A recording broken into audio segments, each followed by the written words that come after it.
Welcome everyone and thanks for joining us for today's eVisors webinar session. For those of you who aren't familiar with eVisors.com, it's your #1 source for career advice on demand, with a webinar library of nearly 100 recordings that cover a variety of career topics and industries, as well as a network of over 3,000 professionals who are available for one-on-one consultations.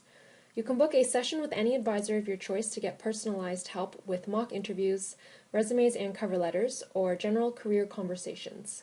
So visit eVisors.com to explore all of our advisors. Today we're very excited to welcome Mauri Schwartz as the host for our webinar session, Ace the Interview. My name is Caitlin and I'll be the moderator for this webinar. Mauri is the president and CEO of a company called Career Insiders, and she's also an adjunct career advisor at Berkeley's Haas School of Business. So without further ado, I'm going to turn the platform over to Mauri. Hello everyone, thank you for listening. This is going to be an interesting day. I hope you'll learn a few new things that you didn't know. The first thing I want to tell you about an interview and preparing for an interview is it's not about you. So that, we all prepare our background and we identify our strengths and we prepare that and we go into an interview ready to talk about ourselves. Well, you are going to want to talk about yourself, but it isn't about you. It's not what you want, it's what they want. So, and hopefully what they offer you is what you want, but you can figure that out through the interview process. When you go in, especially for the first round of interviews, it's all about what they want, and what you want to tell them is everything about you that's relevant to what they want. That means if you have some great strengths that aren't relevant, that you save them for later. Okay, so what you want to do to prepare for a job interview is take the job description. Every job has a job description, almost every job has a job description. Sometimes you might get called in to interview and there may not be a specific job description, but you'll have an idea of what they will want you to do, and so that in that case you can write your own job description. Write down what you think the job entails and what would be required.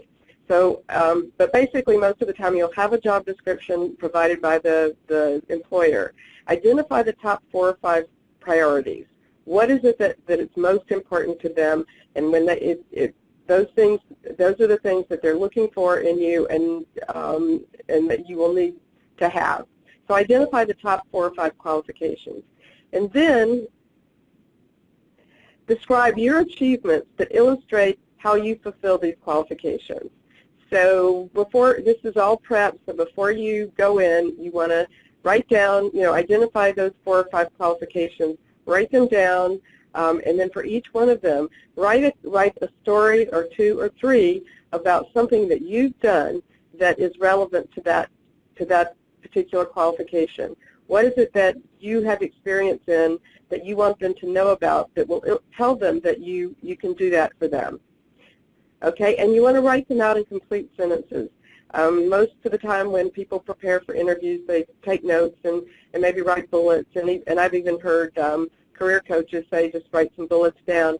But I find that it's much better if you write out complete sentences, because in this way you've thought out your whole sentence, what you want to tell them.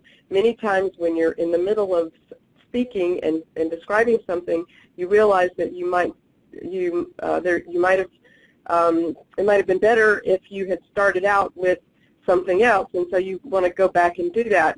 This way you'll have your thoughts all together, and you'll know how to introduce the subject and continue it. So you're going to write them out in complete sentences. A sentence has a noun and a verb and some adjectives and a period at the end. And this, in addition to helping you figure out your thoughts in advance, it will help keep you from rambling. Everybody rambles at some point in time in an interview. I've not found anyone that doesn't, or I've not found anyone who says that they don't ramble. So writing out these sentences in advance helps you have those thoughts clear in your mind so that you won't ramble. What you want to do is when you get asked a question and you talk to them about what you've done, then you want to stop when you get to the end of what you have to present. A couple of seconds of silence is not a bad thing. Generally, the person interviewing you is the host, and when you stop, they will start again with another question. So don't be afraid of silence. just stop when you're finished with what you want to tell them. The rambling can do all sorts of things. The worst it can do, of course, you can end up going into territory that you shouldn't even be in and saying something that you don't want them to know. It just happens in a ramble situation. The other is maybe the best thing you could do, or the least damaging, is bore them. If you go on and on and on and repeat and say, go out on a tangent, then they may become bored. So think about this carefully. And then what you want to do next is to commit them to memory. Now, this isn't a play, so you don't want to go into an interview and recite as if you had learned your lines. But you do want to know what you're going to say. You've gone to all this trouble to prepare this information. You want to have it fresh in your mind. You're not going to take it in with you. You will be taking something to write on in the interview, but you're not going to have a cheat sheet that you look down to when they ask you questions.